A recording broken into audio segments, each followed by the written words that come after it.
Hello, welcome to the Save Our Children podcast. We're your hosts, Becky and Bridget.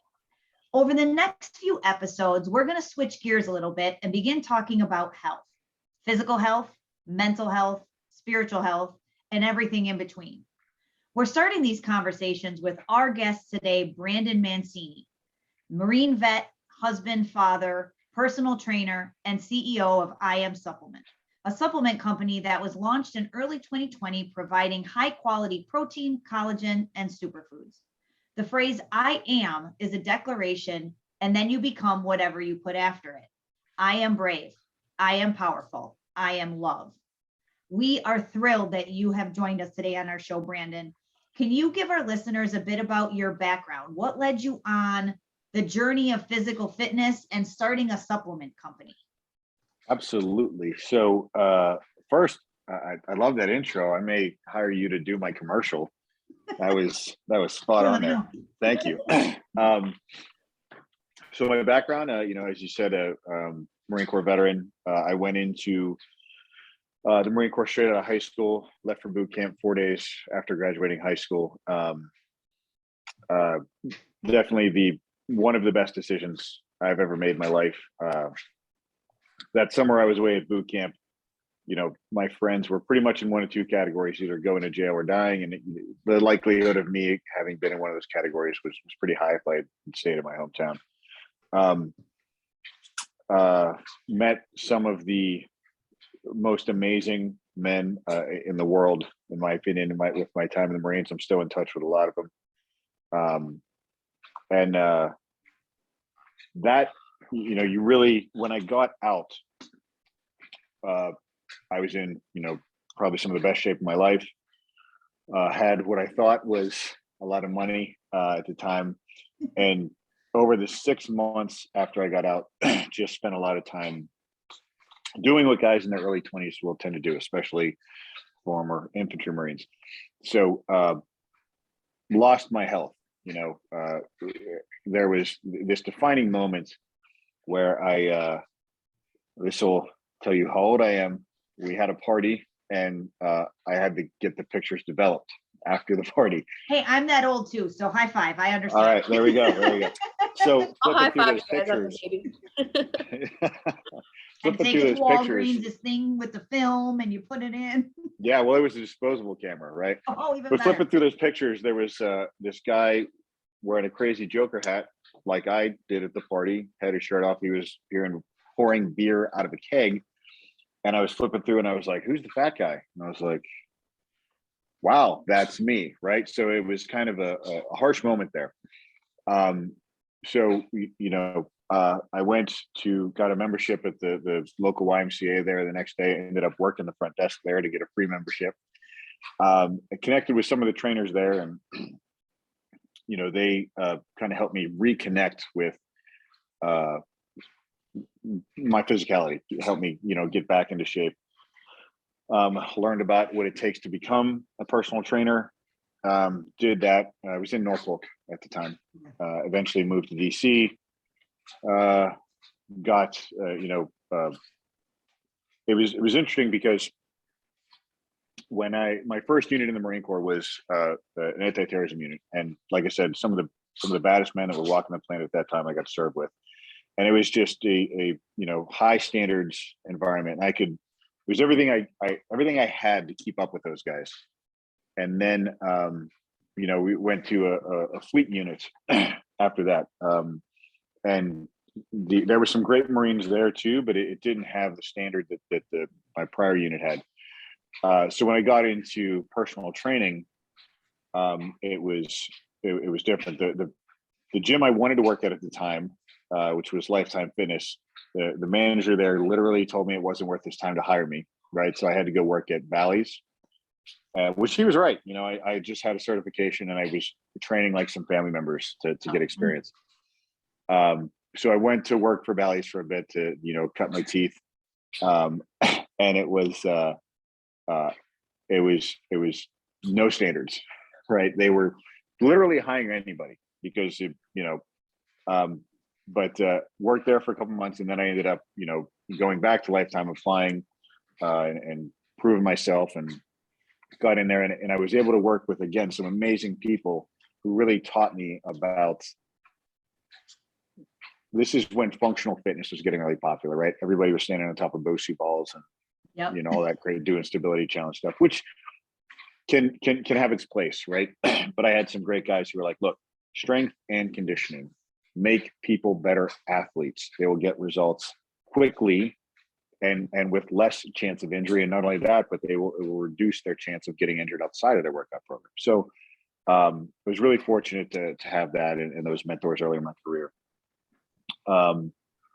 Worked for Lifetime throughout different places throughout the country for a couple of years. Landed here in Texas with them in 2011. I've been here ever since, and separated from them in 2014 to go out on my own. Opened my own gym, which I found more challenging than expected, and just eventually went on and did my own, just do my own personal training out of my location and a couple of gyms around San Antonio and online as well. The supplement company we actually launched in 2011. Oh, okay. My wife and I launched with a hair growth vitamin called Hair XT. It was originally called Hair XT 100 because she has worked in the salon and beauty industry as long as I've been in health and fitness. And there were some things that happened at the time that left a vacuum in the market. And she was like, look, with your connections in health, fitness, and supplementation, and my understanding of this industry and this particular product, we could, we launched it. And it's done really well for us. I wanted to get into sports supplement line for years. And then I had planned to do that in 2018. And I think, as you two ladies know, in 2017, November of 2017, I was hit by an intoxicated driver, pinned between two cars. And the week I had actually hired an artist to design my logos and my labels and everything. So that got pushed back. And we eventually did launch it, and the brand I think is a stronger brand because of that story.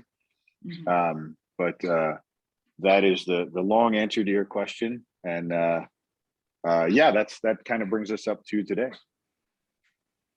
That's awesome. Yeah, I saw the story. I actually had end of 2019, I dislocated my fibula, like just sitting. I literally tucked my foot under my butt and sat down, and it popped out. They've never heard of it. It's the most random thing ever. But I had to have knee surgery. And so all those exercises in that video where you're like scooting yourself along, I was like, oh, I remember that. That was horrible. But yeah. I also couldn't squat 405 pounds before or after. So it's never too late. Yeah. I might break. I think that's awesome too, though, like between you and your wife and the collaboration that you guys have, like that's super powerful. And the fact that you both can be entrepreneurs and do what you love and do it together, and that makes it so much more powerful. Yeah. We follow the mantra of date your spouse, right? Mm-hmm. And so since we've had kids, there's some of them, it's not so much date nights anymore. Like we do date brunches now because mm-hmm. that's when we get mm-hmm. the time. But we were out at brunch the other day, and we talk about whatever. Eventually, it always comes back to business. And she was like, "What do people that don't have this to talk about?" She's like, "Do they just?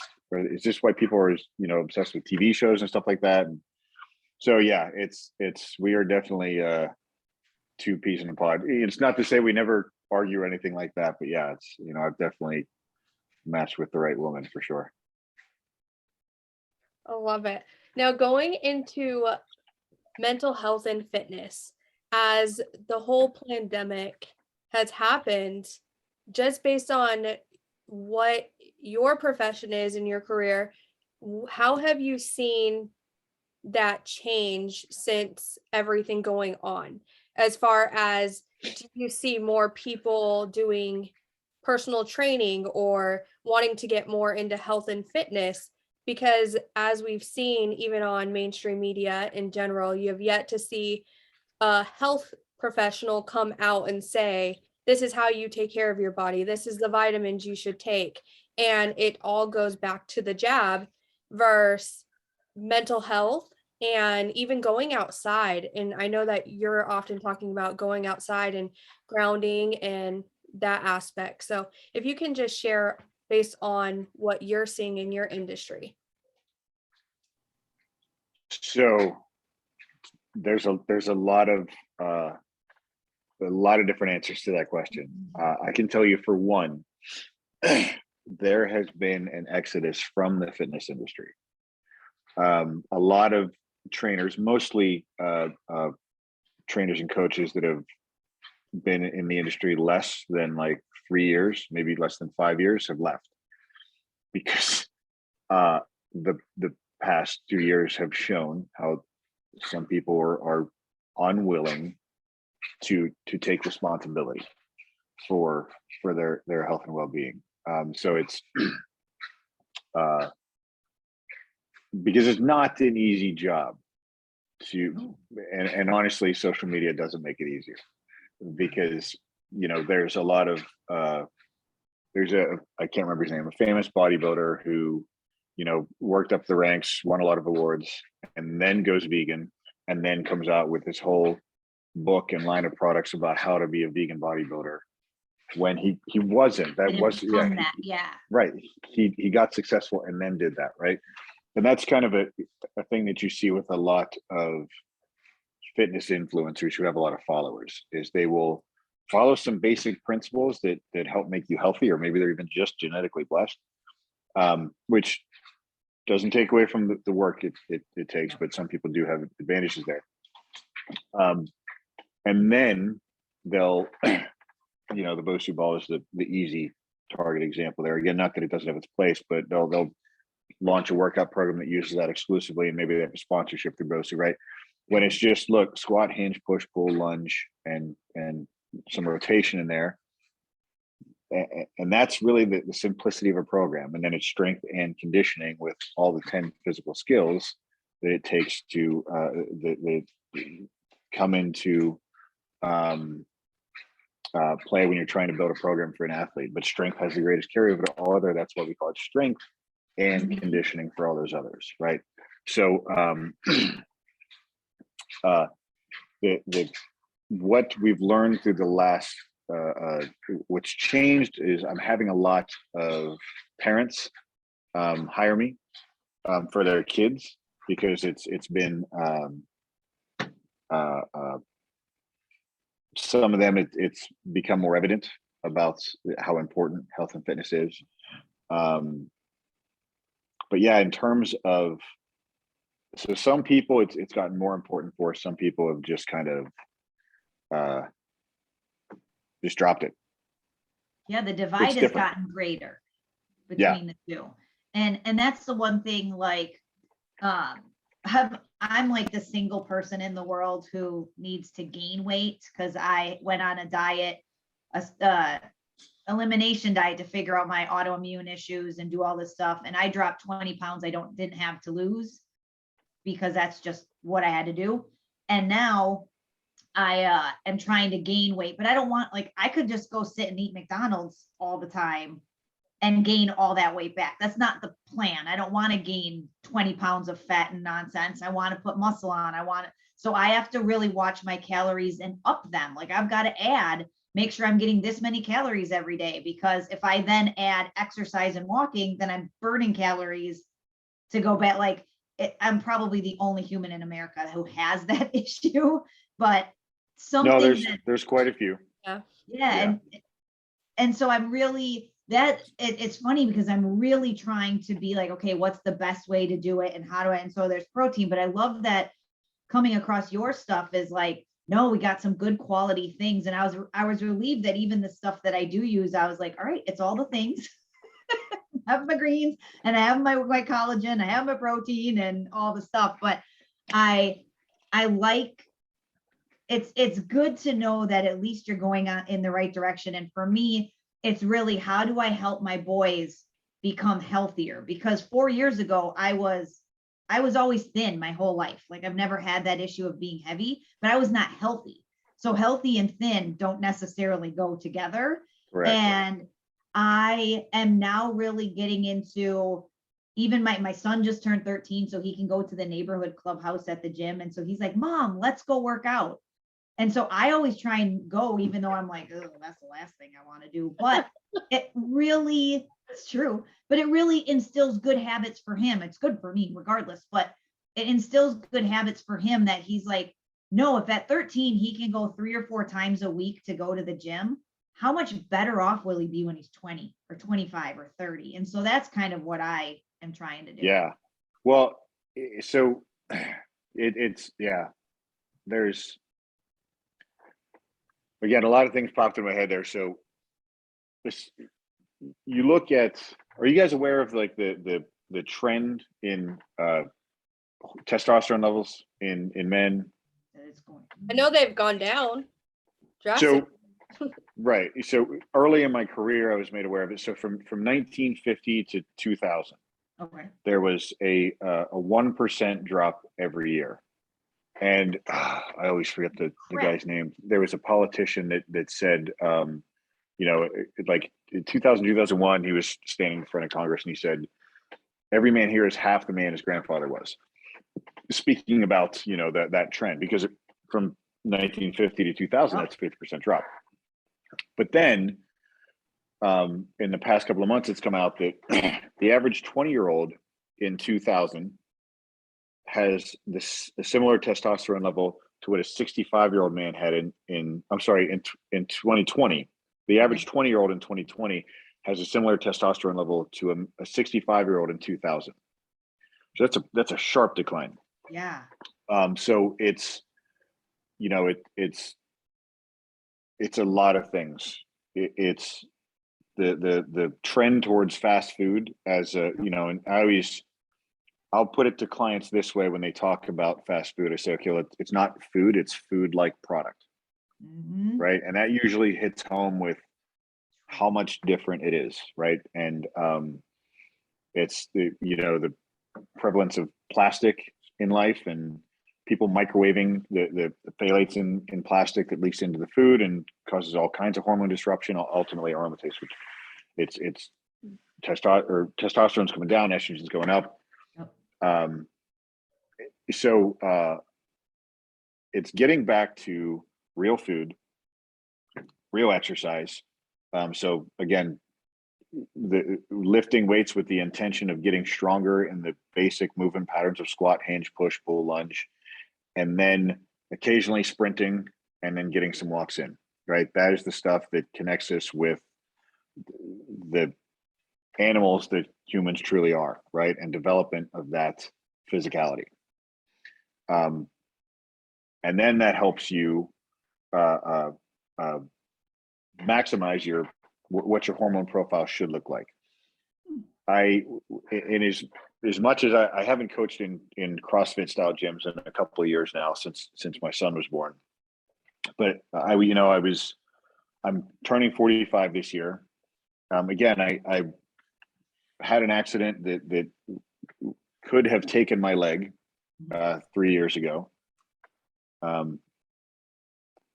And I'm on no type of hormone replacement or anything like that.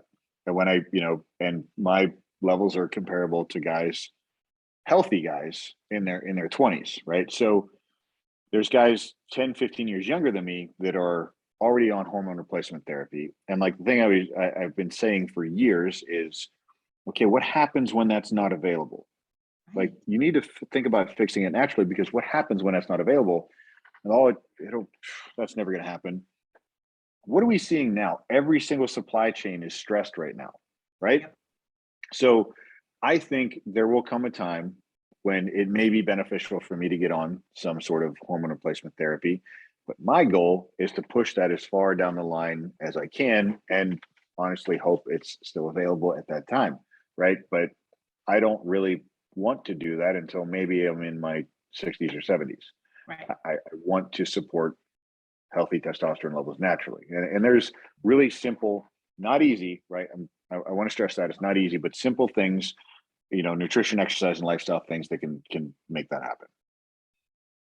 Can you list or give like some examples of, like, especially, I know one thing that you talked about too, and I even asked you about it, was the Brazilian nut.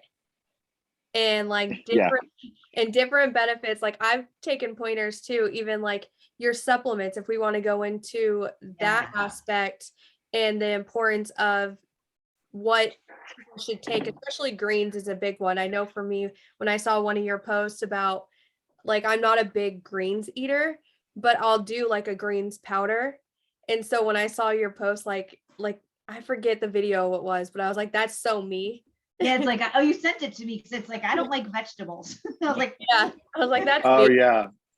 I'm still learning reels. So I think that was one I got a lot of feedback on, where people were like, hey, that was actually a pretty good reel. So yeah. So the Brazil nuts. Yeah. Selenium. Selenium is a building block of testosterone. So Brazil nuts are really rich in selenium. So I do 2 in the morning, 2 in the evening. My wife does 1 in the morning, 1 in the evening. We've started giving them to my son, who they don't taste good. So sometimes he eats it, sometimes he doesn't, right? We don't force him to eat anything. Which I'd like to come back to that, because there's an important part of like how your kids connect with and consume food there. So yeah, that's something that is what, like, one of those things. I hate the term like biohacking, right? yeah, But it's like a cheat code for simple nutrition, because a lot of people, there's not a lot of selenium rich foods. Brazil nuts are one. You can buy selenium supplements. Because Brazil nuts do taste gross, they will give you cotton mouth when you eat them. I just keep them in the freezer, and I, every morning pop 2, and then every evening before bed I pop 2 again. are they big or are they little, like a peanut, or like, how big? They're kind of big. Yeah. Oh, So okay. So you actually have to chew it, you can't swallow it like. Yeah, no. They look like a clove of garlic. They look like a big clove of garlic. Oh, Right. Yeah. So I just buy them in the bulk raw food section at HEB, at our grocery store here in Texas. That's an easy one. Getting enough protein in your diet to support exercise, strength training to build muscle, getting enough protein in your diet to support that. Eating just healthy, well-balanced food. A lot of, I don't like to go deep into specifics beyond that, because depending on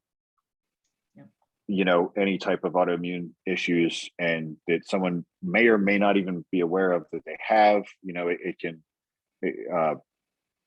some stuff can be ill-advised. But there are some, like when I was recovering from my accident, I had researched like things that help just expedite muscle repair, soft tissue repair. And I was doing 3 collagen shakes a day, and I was up to, at one point, almost 80 pills a day in supplementation and supplements that I was taking. So there are things that can help with that, but again, that's a very specific situation.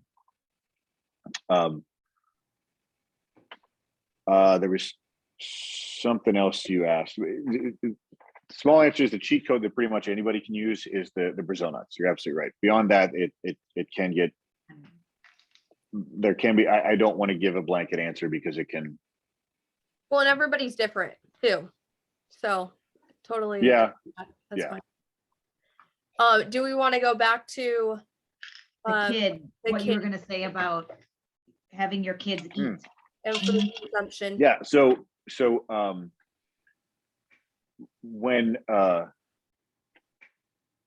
when my son was young, we followed and with my daughter now, we're following what's called baby-led weaning. Are you guys familiar? Okay. So it's, like cutting grapes and blueberries in half when they're really young, and allowing them to figure their way out to how they can chew food, how they can swallow it, how they can move it around their mouth. So whenever we go somewhere now, again, my son's 3, like, people are like, wow, he is such a good eater. I mean, he'll eat broccoli, he'll eat, there's like Brussels sprouts. He loves Brussels sprouts. So baby food is, in the timeline that is human existence, is a very, very new idea. And it's kind of a created, just a genre that was created for Big Pharma. for no reason other than to sell a new product, right? So children don't learn to appreciate texture in food, right? You see it all the time, like just kids that they can't eat certain types of food. I remember seeing a video one time of a grown woman who was like trying to eat a Brussels sprout, and or maybe it was broccoli, I don't know what it was, but a vegetable. She would get it near her mouth and just gag, and so. How'd you get a video of me? Yeah. Well, it's people are getting disconnected from what real food is. There are, I've seen parents like tell their kids, if you eat the hot dog, we'll give you macaroni and cheese. And I'm like, that's just, the hot dog is the good food, right? That's not good. So it's really important that, like, from the get-go, we can actually go a step back. I'll do that in a second.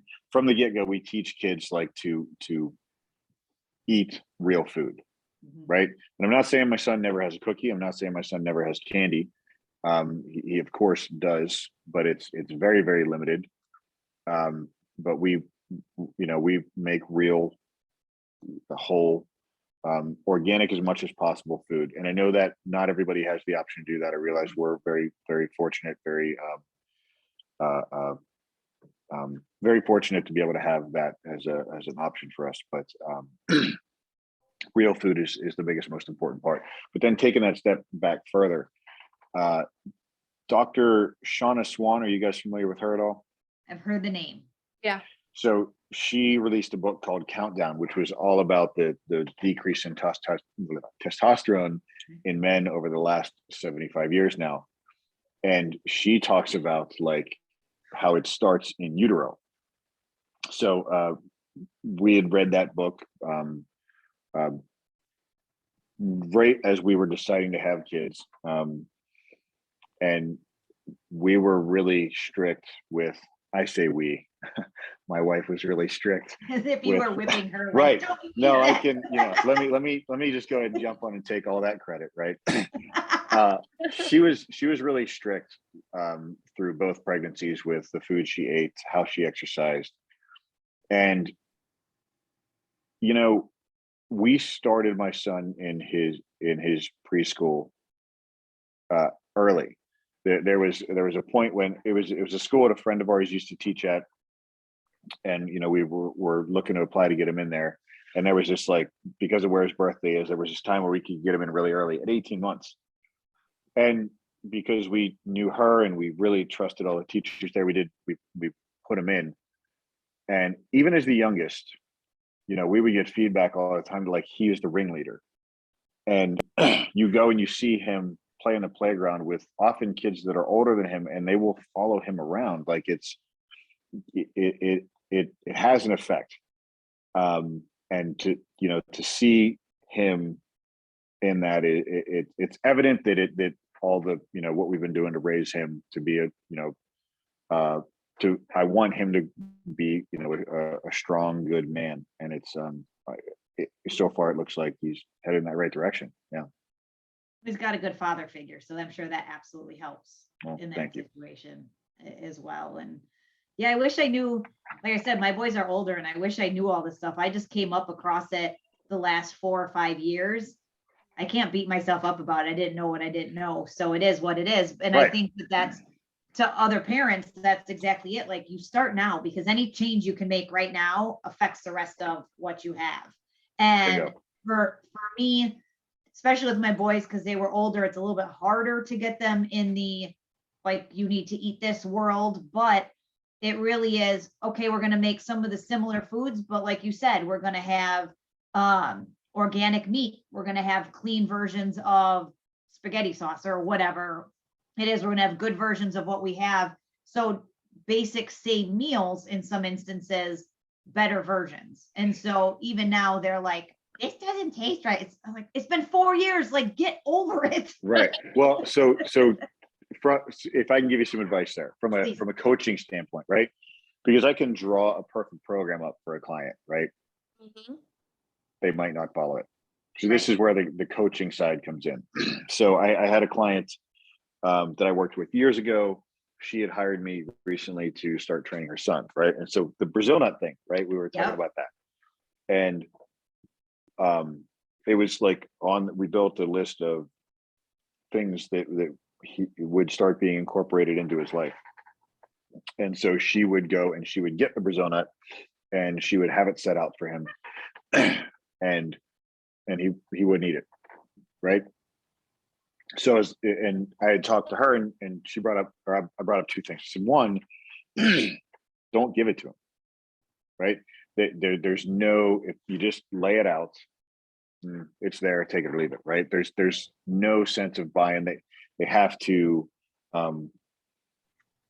even just if we're going to talk about it like as a man side, right? Yeah. Has to do something for it. Like we want to earn it, right? Right. Yeah. So let them know where they are. Tell them, hey, you need to get it. And then from the coaching side, I didn't just tell them, hey, start eating a Brazil nut in the morning and in the evening. We started talking about, okay, here's why, right? This is what this is going to do for you, right? Because the what is never important. What's like that guy Simon Sinek has the whole. Yep. I think he had a why. book start Yep. with why, Yep. right? Yep. So, and we had that conversation in one of our sessions. I was like, look, here's what it is. And it might even be beneficial to have somebody else go over some of the traits you want, because your mom, right? They don't listen to us. Yeah. they do, right? But they need to rebel a little bit too, right? Yep. So Yep. one, don't make it easy. They have to have buy-in to the whole process, right? So tell them where it is, you guys go get it. And then here's why you're doing it, right? So here's why you guys should do this. If you want that, go get it. Well, I like that. Right? Uh-huh. Yeah. So that's part of coaching. Here's why. If here's why you want to do that. If you want this, there it is, go get it. I like that too, because then you have that where it's their choice and now they have the why behind it too, versus just because I said so. And Their choice and their responsibility. yep. Yeah. And then with that too, like just then tying it back to their overall plan, then it also ties in accountability, which our world has lost a lot of that. Yeah. True. Now, going into the coaching aspect, what has interested you most into leading you on that journey?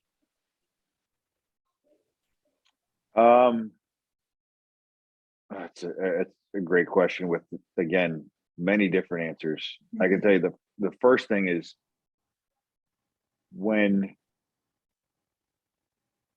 you see someone like do something that they thought was impossible, it is, I mean, it is more than money to see that happen, right? So it's it's just absolutely amazing. I don't know if I'd shared this on I think on my Facebook page. I don't know if I shared it on Instagram, but so my mom retired last year in July, and she was living up in Pittsburgh, working a high stress job. You know, all of my sister moved to Columbus. My brother moved to North Carolina, and I moved to Texas. I ended up in Texas, right? So she was also taking care of her mom, who had passed away in the fall, and so went from an incredibly stressful job into retiring, taking care of her mom, and then her mom passes away, and she's in charge of the estate. All this stress is on her, right? So, you know, when all that gets said, I said, "Why don't you come down here and just stay with us for a while?" And she was like, "Well, how long?" I said, "As long as you want," right? And she was like, "Well, I'll come for 2 weeks." And I was like, "I don't care. You stay here as long as you want. We got the extra bedroom, so come on." So she came down here December 8th, and she was, you know, no longer in the high stress job. No, the only again, there was no family left up there. She was only hanging out with friends who were partying a lot and, you know, whatever. So comes down here, eating what my wife cooks, which is, again, healthy organic food, I would always tell her, even when I would call her when she lived up there, hey, did you get a walk in today? So now she's here. So I would see her and I would say, hey, did you get a walk in today? And the first week, okay, she would go get a walk, right? And then eventually after the first week, she's feeling great. And she was telling me, hey, I got my walk in today, right? After 1 month, she had, now this is not common because it's not often that you can go from one extreme to the other like that, right? It's not, and I'm going to talk about lifestyle change here after this. She lost 30 pounds in the first month she was here. And that was, again, December 8th is when she got here. We were talking tonight, and now she's at 40 pounds total lost. And we have just recently started the strength training side. That was all through nutrition and walking, right? Wow. Her eyesight's gotten better. Hearing has improved. Like everything has across the board improved. I can't wait for her to go see her doctor when she goes back to Pittsburgh to visit. So in terms of like coaching, it's seeing stuff like that, and seeing her being able to be more active with her grandkids. And I have clients that will come back and tell me that, like, oh, I played with my grandson today and it was amazing and I didn't have to stop, and so seeing, there's this misconception that health and fitness and being in shape is about sacrifice. And it's true that you have to give some stuff up, but if truth be told, it is about getting more out of life, period, point blank. Yes. And anyone who wants to dispute that with me, bring it. Truth. So, but from the coaching side, right?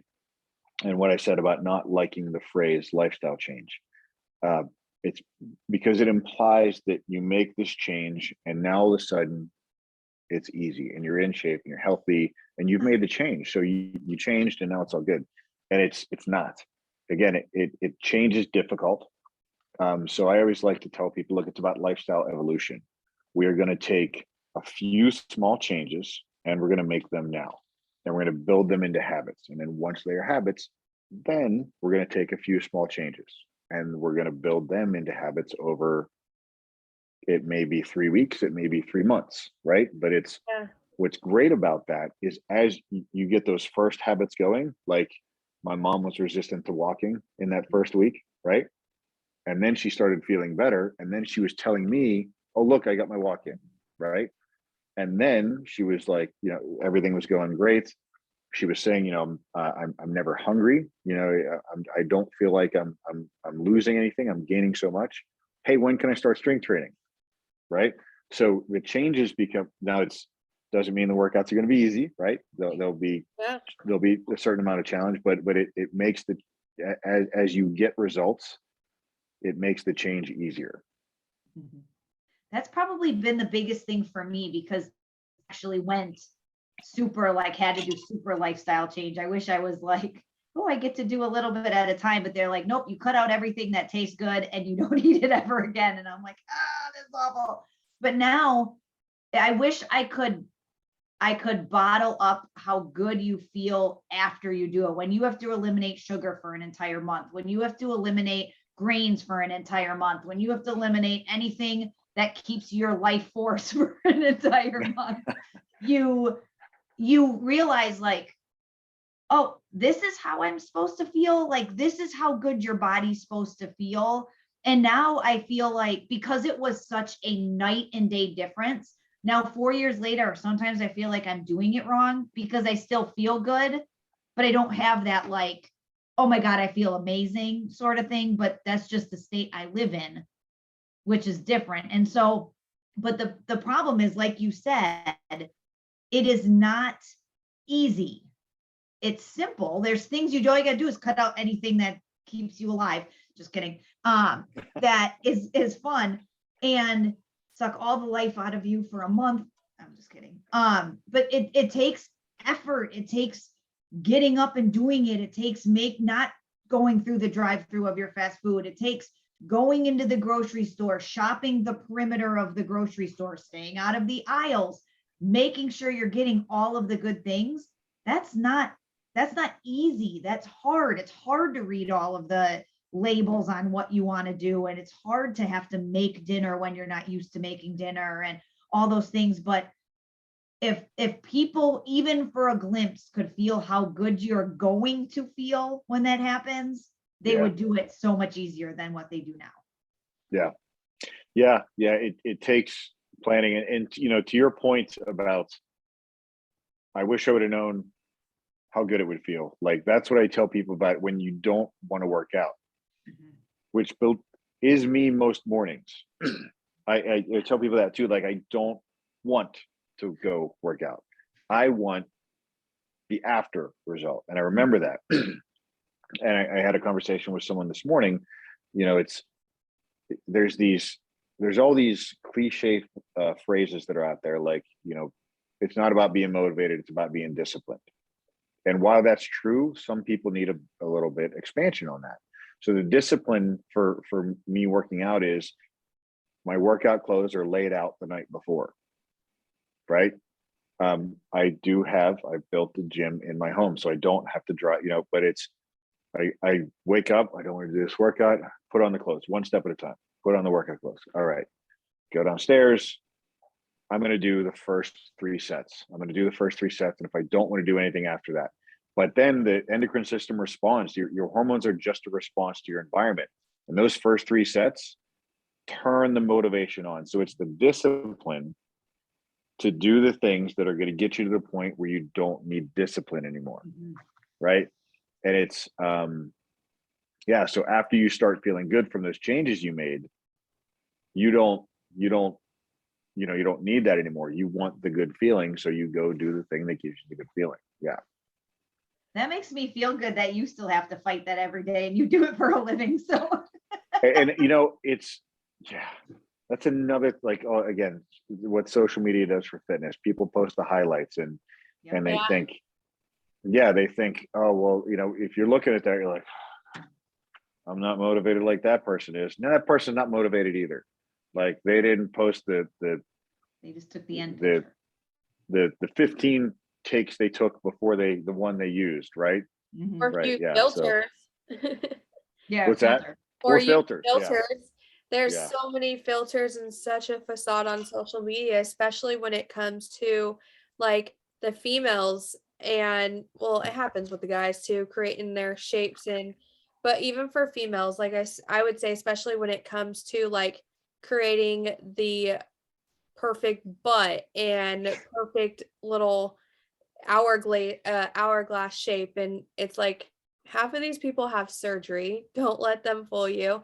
Half of them credit to vegan diets, and it's like, if you really look into health and wellness and see what's in some of those vegan foods, like, it's actually worse for you. And so we often say like soy boys. We're like, we have too many of those. But a lot of people don't realize like the soy in that. And Becky always teases our friend Emma and I, because we take all these different herbs, and one of them like is chaga mushroom. I don't know if I'm saying it right, but we do that, and then sea moss, and then she does another one. So yeah, Becky always teases us. She's like, that looks so disgusting. She says snot and asphalt. Well, the she legit or whatever it is, she legit, that like fulvic acid or whatever it is, I take that now. But yeah, you look like you wheel it up and it looks like asphalt. Snot and asphalt. Yeah, there we go. But my theory is the worse it tastes, the better off it probably is for you. I mean, you can make healthy food taste good. And it's a practice. And I would argue that if more people would learn how to cook, they would automatically be eating healthier. Yeah. Well, too, even just small changes, like from seasonings to just getting used to, like, for me, I don't really eat out a lot.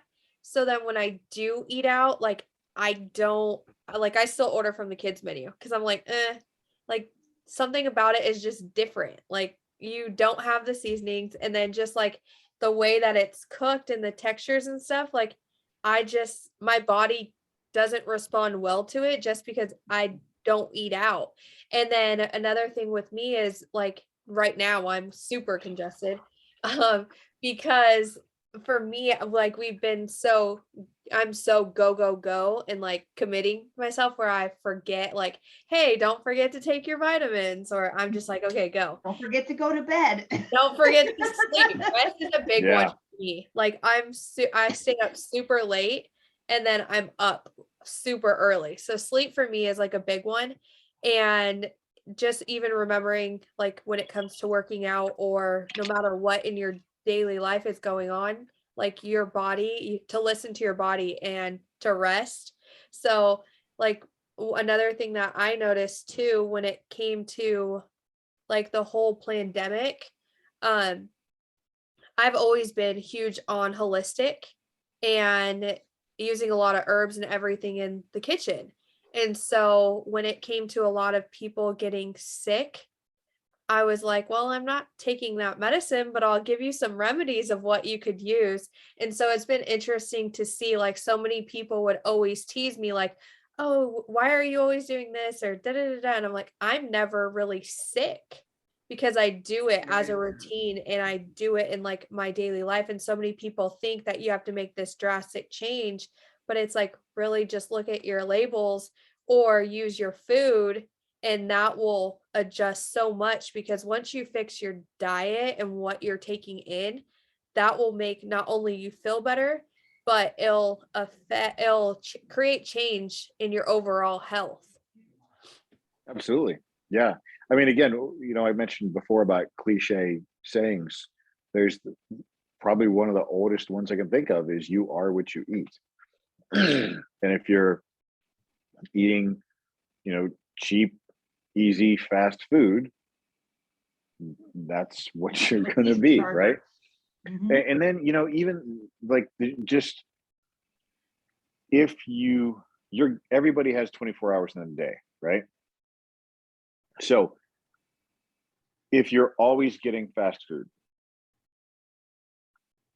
you still have 24 hours in a day. The person who is shopping, buying whole, real food, preparing that food, cooking it, and then sitting down and having a meal with their family, they aren't going to be filling, right? Because their time is now filled with that, right? You have this cheap, easy, fast food, and maybe that's the theme for your life. So now you have all this extra time. What are you going to fill it with? Well, the latest Netflix. reality TV show, right? Netflix. You're not going to have the energy to go to the gym. You're not going to be able to get good sleep, right? Because food affects. Again, I said it earlier. Your hormones are a response to the environment and your perception of the environment. Like we've all been home alone and something moves out of the corner of our eye and we jump up, right? Cortisol spikes. We thought our life was in danger. That's why it spiked. Our life was not in danger, right? So, but the food you ingest is the environment, is your environment as well. And your body is going to respond to that and build off of that because that's what it thinks. Your body assumes that the future is going to be like what's happening now. Yeah. Right. So it's going to condition to that. And if you're, taking in cheap and easy, that's what your body's going to respond to, not just in nutrition, but in information and all your engagements with fellow humans or non-engagement, but just interacting through social media. It's Truth. So I have like a specific question because you hear mixed information about this and you posted something related about it, but eating before you go to bed. I am one who I am in bed and eating a snack. I always have a bedtime snack, but then you hear you shouldn't be doing that. And mostly for me, it's like cheese. I'm not eating a cookie or anything, but it's something that's okay, every once in a while I eat a cookie, but most of the time it's protein that I try and get. But is that actually good, or does your body need to rest from digesting while you're sleeping? Or does it depend? yes. Okay. Right. So there is a benefit, many benefits to fasting. There is no one right way to eat. Okay. right? There are many right ways to eat. I was just reading this Emerson quote that I'm totally going to butcher, but he said that like methods are a million and more, but principles are few, right? So you stick Yep. to principles. So the principle is, as close to real food as possible. That's one of the messages behind the brand IAMSUPPS, right? Supplement by definition means in addition to. Before I had this brand, I would tell people all the time, if your supplement that you're taking is worth less than it could be because you're eating crap food. Your food is the base. Yep. Supplement is in addition to, right? So eating late, it depends on what you eat, right? So if you eat foods that are going to give your body a stress response, then your body's going to be stressed when you're trying to go to sleep and relax, right? Okay. So it's not going to be able to relax. For people who are, I want to make sure I word this properly. For people who are looking to increase or maintain muscle mass, and don't want to increase body fat, a 20 to 40 gram protein intake just before bed is kind of ideal. Okay. Because protein, there's macronutrients, proteins, carbs, and fats, right? Protein is the hardest macronutrient for your body to convert into fat. There was a study of these studies are always done on men, but it was men who exercised and did well with nutrition were split into two groups. The control group changed nothing. The variable group increased their protein intake 5-fold. So it took in 5 times the amount of protein they were eating. Right. They had 0 increase in body fat percent. Wow. Right. So especially if you're exercising, your body's not going to turn excess protein into fat, but it will support muscle strength and metabolism. So if you're going to have a late night snack, protein's really easy to do. With how my workouts are structured right now, and generally I will follow this. I rate part of my evening routine, the Brazil nuts, right? And I mix up a protein shake and just chug it real quick. Then I'll go brush my teeth, take some magnesium, hit the sack. Again, that's one of those things that I kind of consider a cheat code, something that's really easy to do. Yeah. And has a lot of benefit. But there are things like if you eat late will not help you get good sleep, and it maybe cause you to increase a little bit of body fat percent. When it comes to fasting is a useful tool. Again, it is not the only way to eat. There are some people who can have problems with it. But it is a useful tool that if somebody wants to use, they should learn how to use it properly. It's something I have used before. My wife does. Men and women will respond a little bit different to it. But yeah, it can be a useful tool to do a body recomp, which just basically means decrease body fat percent, increase muscle mass. It can help with certain metabolic diseases. It has a lot of different uses across getting healthier and in better shape. I don't know if that answers your question. I kind of went off there. No, it totally does it bring up any other ones? It really does, because I noticed that, because like I said before, I'm really trying to keep my weight going up. And if I eat protein before I go to bed, then the difference, and I only do this, I probably shouldn't even weigh myself, but I noticed that the difference between going to bed and waking up is a lot smaller amount than what it normally is. So I try and do it just to keep my body from taking all of my poundage away. If someone's looking to maintain or gain muscle mass, almost without exception, a pre-bed protein shake is the way to go.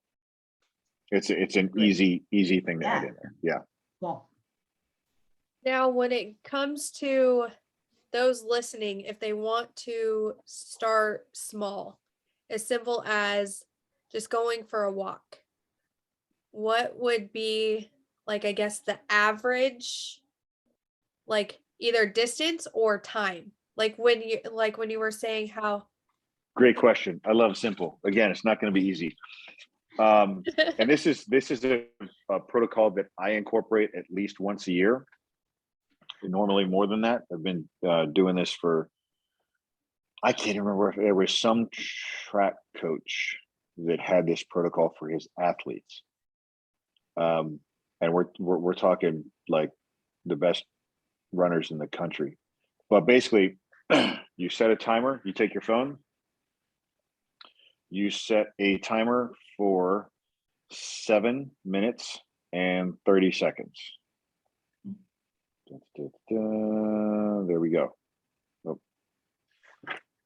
7 minutes and 30 seconds, right? I step outside my door, and you want to be able to be on an uninterrupted path. So I will turn right, and there's I can walk and follow a sidewalk, walking as fast as you can, and I mean it. You're walking as fast as you can, like you're almost about to break into a jog. So I'll hit go. That timer starts a countdown. And I'm walking as fast as I can, listening to whatever I want to listen to. When that timer goes off, 7 minutes and 30 seconds later, I turn around and I walk back as fast as I can. So it'll be roughly 15 minutes. Now I say roughly because that return trip, when you first start this, is going to be slower. Yeah. Right. So what we're doing, remember earlier, I talked about strength and conditioning. It's the basic human movement pattern: squat, hinge, push, pull, lunge, right? Gait is a human movement pattern. Yep. Okay. Now we think about walking, right? But let's regress it. Crawling, as a baby crawls, that is gait, right? Mm-hmm. The right hand goes forward, the left knee goes back, then the left hand comes forward, right? That's gait pattern. We progress that to walking, right? We progress that to jogging, we progress that to running, we progress that to sprinting. So, and then we can progress it to pulling loaded carries or something like that. And when you hurt yourself, you go all the way back to the walking. Right. So now this is where, right. But this is where we make sure that doesn't happen. Right. So earlier, oh, this is great. This is a throwback. Earlier, you had said you weren't squatting 405. I said, it's never too late. And you said something like it would break you, right? If we tried that today, right? But I can guarantee you, if you wanted to squat 405 in your lifetime, you probably could. Okay. I haven't done an exercise health history review with you, but for most people, you probably could get there, right? Yeah. Men and women. It might take 10 to 15 years, but you could. So we would just have to start with whatever your max effort squat is now. And then based off percentages, we would build a program to get you there over however long it would take. Now, running is a sport, right? Running is that progression of gait pattern. You don't play sports to get into shape. You get into shape to play sports, right? So if you jump into running, what happens? You're going to experience shin splints, calf cramps, ankle pain, knee pain, hip pain, back pain, all that stuff, right? Now, if we regress back to that walking, the protocol I just explained to you, 7 minutes and 30 seconds, set that timer, start walking, walk off for 7 minutes, 30 seconds, turn around and walk back. At some point in there, especially if a person is deconditioned, they're going to experience calf cramps on the walk, which is going to slow them down, right? They're going to experience some hip pain, some shin splints, stuff like that. It's going to slow them down. That may happen at the 5 minute mark. So the last 2 minutes and 30 seconds are going to be slower. And then when they walk back, it's going to take them 10 minutes to get back, right? So it was a 7 minute and 30 second walk they ended up doing. But we have challenged their gait pattern. How does the body respond? The body assumes that the future, just like I said earlier, is going to be like the present. We need to get better at this. So then tomorrow, when you do that same pattern, or say you take a day off, and the next 2 days later, when you do that same drill, that shin splint, that ankle pain, that calf cramp is going to happen 30 seconds later. So you're going to get a little bit further, right? And then the total time it takes will be 17 minutes instead of 17 minutes, 30 seconds, right? You do this. Again, if someone is a very deconditioned person, they would maybe want to do this every third day, right? If you're somebody who's in reasonably decent shape, you could do it every day. When I incorporate this protocol, I do it every day for a month, right? And wherever I start out at, it may be a little less than a mile. I will end up getting maybe 1 1/10 of a mile or something like that, right? So, and you can track it with just how far you get if you're able to do the same path every day, but you can use one of the many GPS trackers in your phone to track distance, things like that. But that's how you develop. So if someone is just starting off, that simple, roughly 15-minute walking protocol is what I call it. Again, I did not come up with this on my own. This is something just like just about everything in the fitness industry or in my program that I do, I have stolen from other people. That's the way to do it. But right, there is a world famous coach I learned a lot from, Charles Poliquin, who passed away a couple of years ago. He said there has been nothing new in fitness since the late 1800s. It's all the same stuff, just getting recycled. But that is a simple walking protocol that anybody can do, and they will see amazing changes in 30 walks. I love that. I love that because when you said that, because like we go out on a walk and some days it's a little faster than others, but I love the idea of like you are going, you're not running, you're not doing anything, you're just walking, but you're walking as fast as you can. And then you turn around and you go back home. Yep. The return trip is, I'm telling you, for somebody who's just starting that, even people who are in great shape, the return trip is going to be humbling because not many people challenge their walk gait pattern like that. And it's yeah, it'll teach you a lot about yourself. Let's go. But one point I want to add in there. So that ankle pain, that calf cramp, that shin splint that you feel, Mhm. if you had jumped right into running, would have been an injury, right? So ideally you'll get a foam roller or something like that, and that area feels, kind of sensitive. So you'll foam roll that, you'll work out that knot, whatever it is. You'll do some stretching to make that area feel better. You're conditioning your body to be able to better accomplish the task you put on it. That's specific adaptation to impose demand. So that's a summary of that you can lay over any movement pattern. You can increase the challenge of your squat pattern. So Becky, I can see it in your eye. You do want to squat 405 at some point. You want to get up there. But I would like to lift more than 8-pound dumbbells. So yes, here we go. Let's do it. Let's go. Yes. Wait, that's me. I have little baby arms, but I can do legs all day. Do you want to get big muscular arms? Yes. I don't. No. All right. Just toned. Becky may. I mean, I don't need to lift 405, but yes, I want someone to look at me and go like, wow, I like her arms. So yeah, absolutely I do. I just got to go do it. We can talk about some options offline if you want to get it.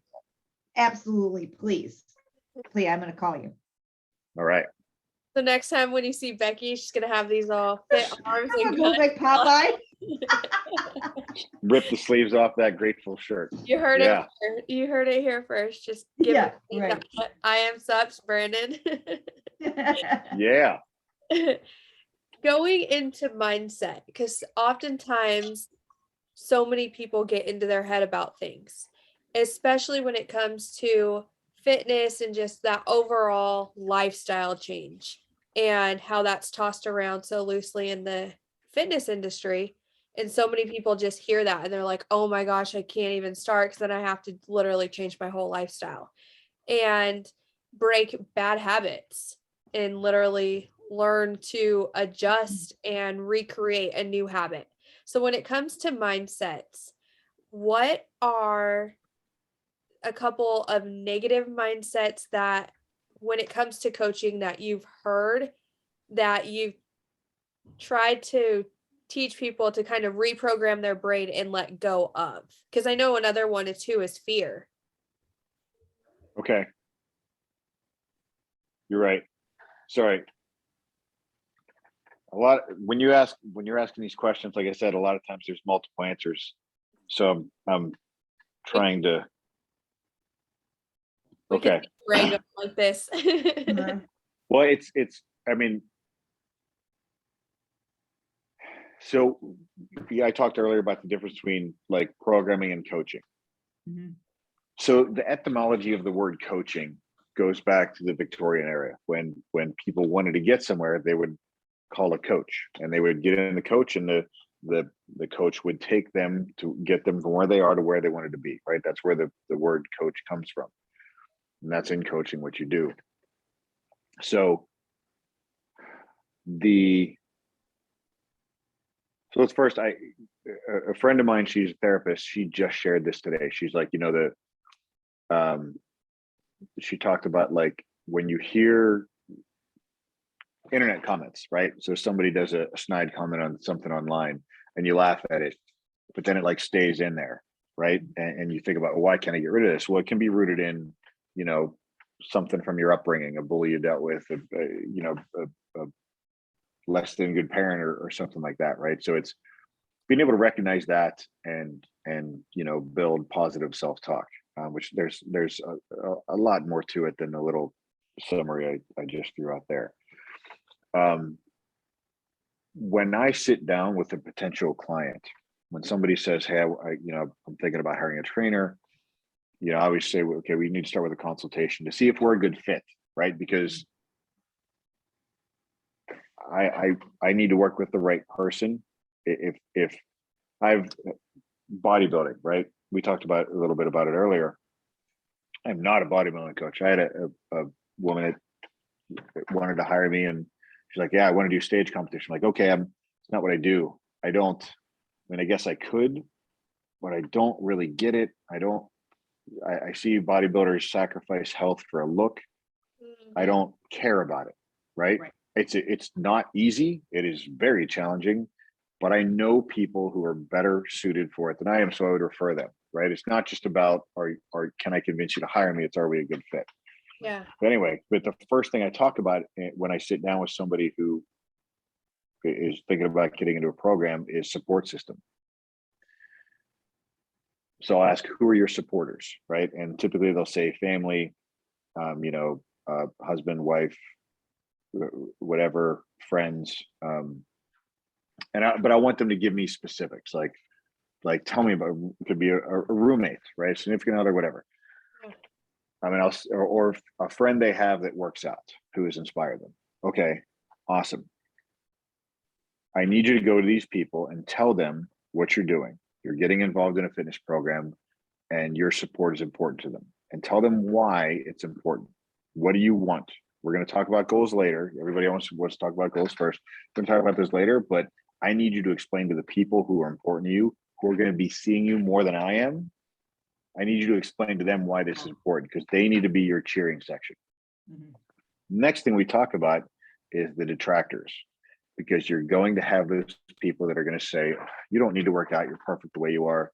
There may be good intention, but there is a little bit of malevolence in there, right? If you get better, it shines a light on my shortcomings. Truth. Right? So we need preloaded conversations, because it'll come from people you don't expect, right?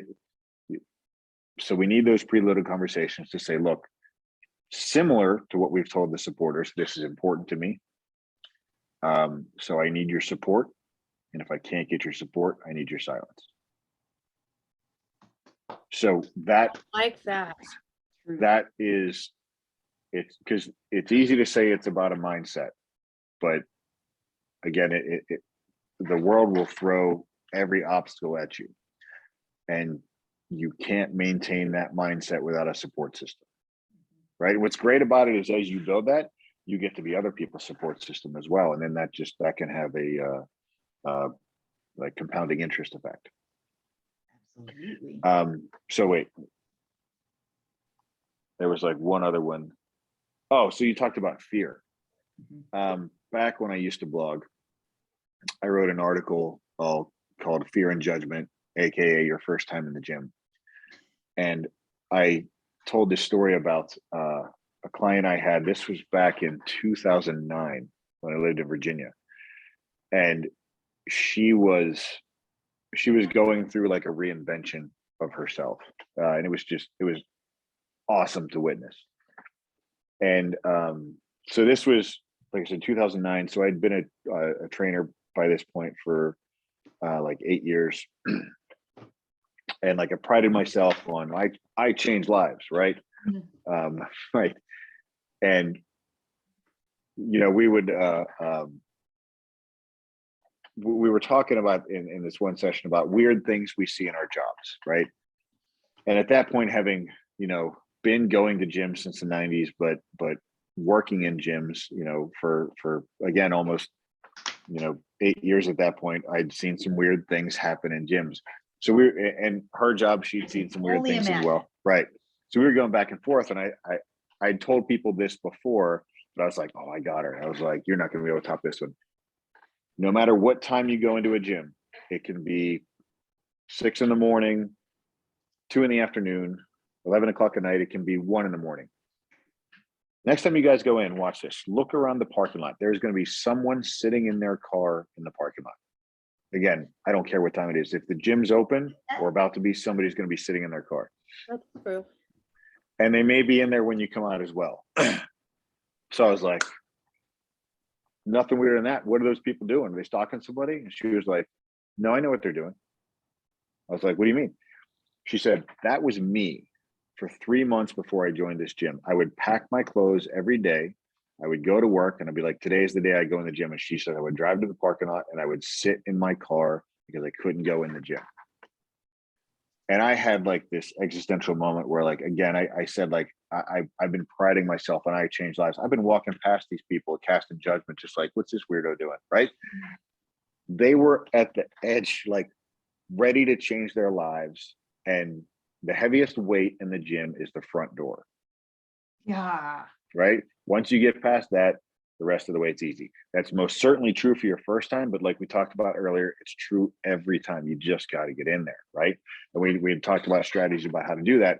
But like, I was like, again, I was like, oh, I got you. Let me tell you this. And then she hit me with that. I was like, oh.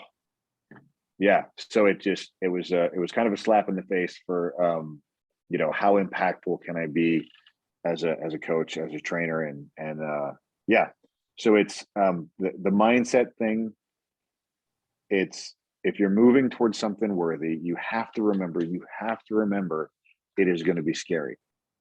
So you need to build that support system. You need to be supportive for yourself. Remember that those voices are echoes of people who don't matter, is really the easiest way to put it. But there's levels to it there. No, I love that. And I love the idea, your analogy of coaching, like bringing you somewhere. Cause I know that I'm that sort of person. Like, could I figure it out? Could I do it myself? Could I find a YouTube video or this, that, or the other thing?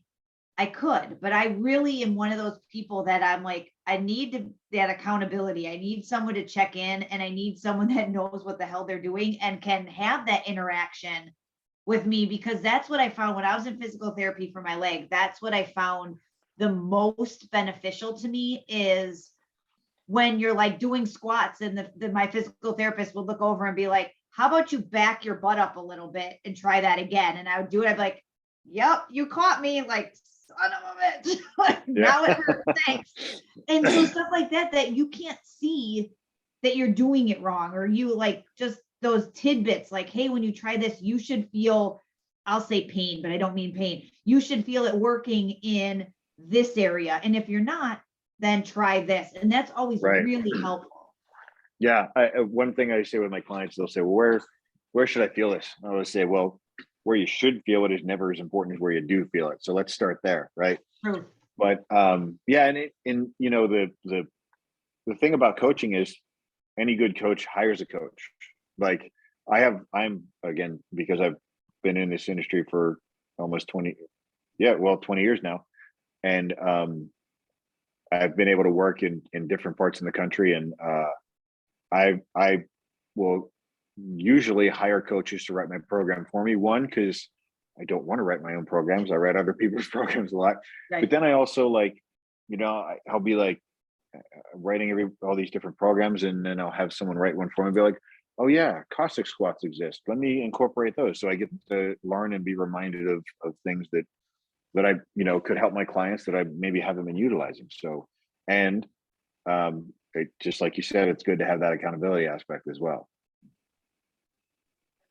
Now, when it comes to, say, if someone wants to start their health and fitness journey and even just start as simple as supplements, what is the process? Do they just reach out to you in your DMs and then, or an email, and then you do like a whole health kind of background in that conversation?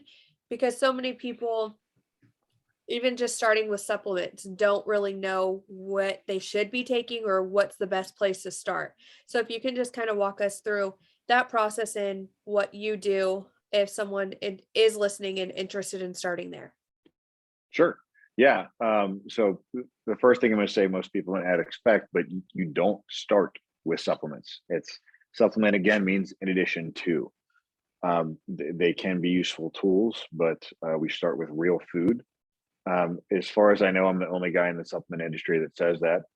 But again, I just from a business standpoint, if I have educated consumers that use my products, they spend money intelligently, and when a market dips, I'm not going to lose customers because they're not buying things they don't need, right? So, but that's where, like, our products are meant to build on top of a healthy lifestyle, meant to one of the first slogans I had for the IAM supplement company was the only promise we make is to support the promises you make to yourself. So that's kind of where those fit in. If somebody's looking to get started, they can reach out to me and we can book a consultation. I do have a fee for the consultation, but then that fee gets rolled into any program you would enroll to. I'm not going to say what that fee is because prices change and the internet lives forever. So, I heard a podcast 5 years ago and you said it was $20. Right. But, a large part of my business, especially in these past 2 years, has gone online. So I do a lot of remote coaching and things like this. I've done group programs. I've done, programs for dads looking to fit things in there. I've done, programs for moms. It's basically Zoom calls, things like that. So it's services are really adaptable depending on, what the need is. But again, I also will, if I'm not the right guy for you, I can steer you to people who would be a better fit, because ultimately, I just want people to be healthier. I don't want people to, what we often see, people use their health and fitness as a punchline, and not realizing that they can be getting more out of life on the X and the Y axis. So more experiences through the day, then more days to have more experiences as well. So yeah, if anybody wants to message me, DM me, of course, through the IAMSUPPS, IAMSUPPS. You can just go to brandonmancine.com or bmfcoaching.com. Brandon Mancine Fitness is my training company. But yeah. So I'll be doing that. First of all, I'm already thinking like, okay, we're gonna get my whole family on this whole thing. We're gonna figure it out. Let's go.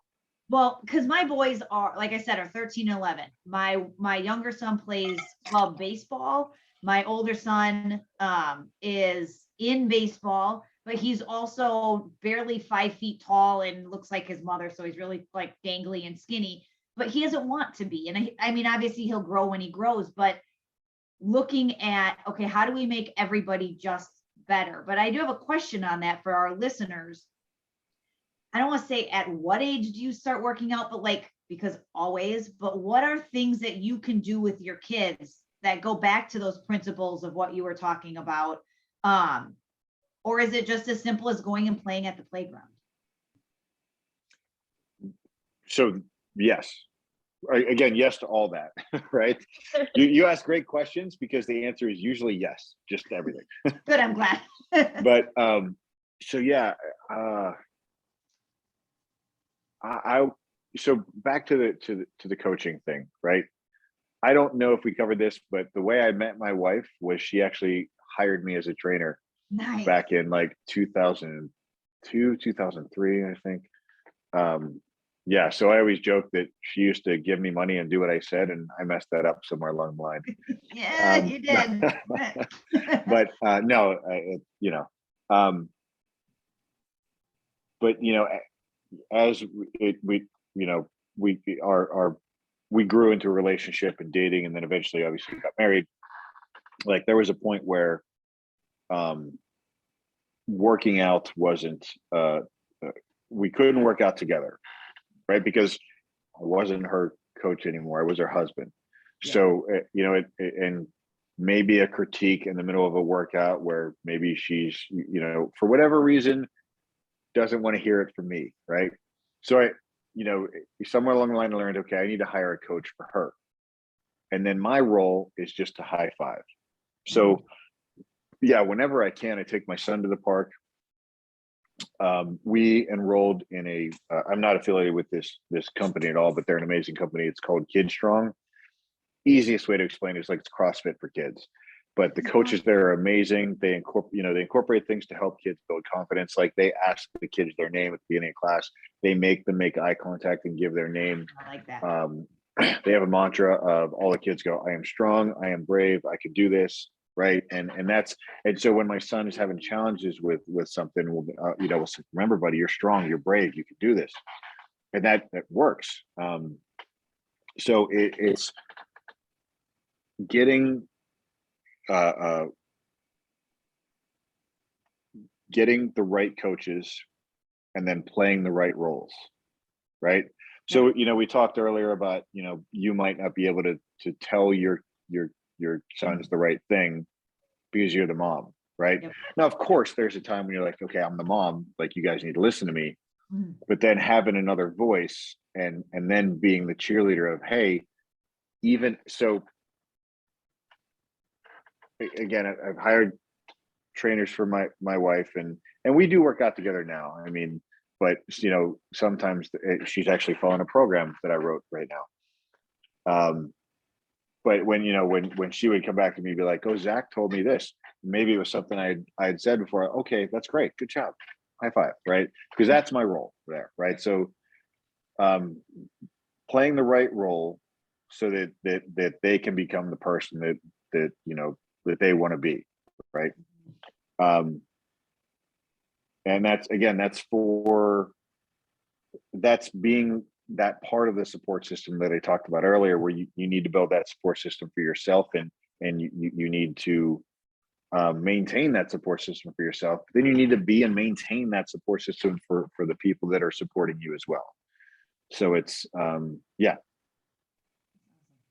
Does that answer your question? Huh? Okay. I like how you said too, knowing your role, because oftentimes, like if the parent is trying to play all roles, like remembering to change, like especially how you said, be the cheerleader now and not in changing that role, so then they know the difference. I think that's huge, especially with kids, because then otherwise it changes how they engage and also how they react to things. So I love that. That's a good. Yeah. Again, I'm not really pitching anything original here, as these are just things I've been fortunate enough to have people tell me, and I was listening when they said it. But yeah, it's critical. I'm all about working smarter, not harder. I don't need to come up with it myself. Yeah. All you got to do is listen. We say that all the time. Mm-hmm.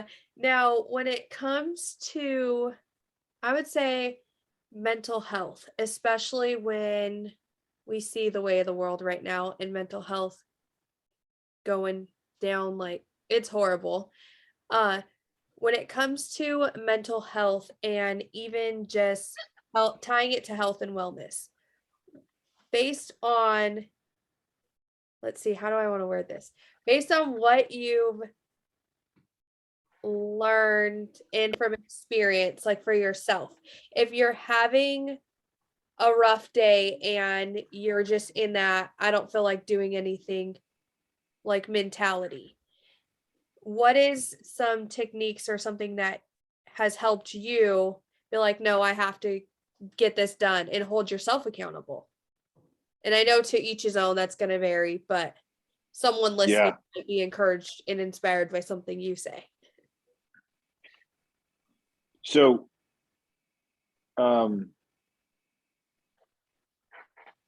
I heard it said years ago, and I kind of adopted the saying that physical health is rooted in mental health. And then a couple years later, I started saying, well, physical health and mental health are symbiotic, right? They definitely, they will have an effect on each other. So to your question about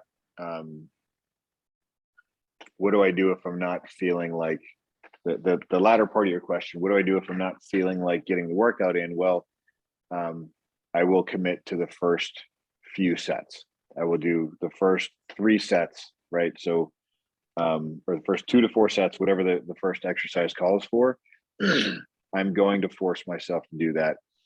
And if typically, when that's done, again, endocrine system responds and I'm amped now. So I exercise discipline. Now the motivation happens because I can feel like, yeah, this feels good, right? Now, if I don't feel that way, it could be I didn't sleep enough. It could be something was wrong with nutrition. It could be it's just been a stressful week. Maybe the kids were nuts. Maybe the kids weren't feeling well. Maybe there was something else, anything in the myriad of things that raising a family, any of those stressors that brings on, I'm done. I said I would commit to those first few. I did it, and I'm not feeling it. So something's wrong. Train to stimulate, not annihilate. So I'm done. Usually that doesn't happen, but occasionally it does. Now on the mental health side, I'm not a mental health professional, but I can speak to my own experience.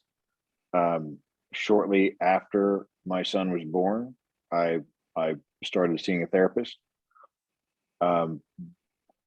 with the sole intent of wanting to be the best, father and husband that I could be, best father, husband, man I could be. Just like I would advise anybody in looking for a coach, the first therapist I started with, I'm not with because it wasn't a good fit. The guy, the therapist I'm seeing now, I've been seeing him for almost 3 years now, and I can only say the same thing anyone would say about something like that they did that has a positive effect on their life. I wish I would have done it sooner. But I didn't. But I can see what it's doing for me. My wife can see what it's doing for me, and it is through me helping my kids grow up to be better people. So yeah, I'm absolutely going to keep doing it. It's the same principle that I bring to my clients, help coach them through the tough times and get where they want to be. And that's what my therapist does for me. Yeah, and I've done that. My 13-year-old's having a rough day the other day, and again, typical teenage hormone stuff. And I made him. I was like, right, we're going on a walk.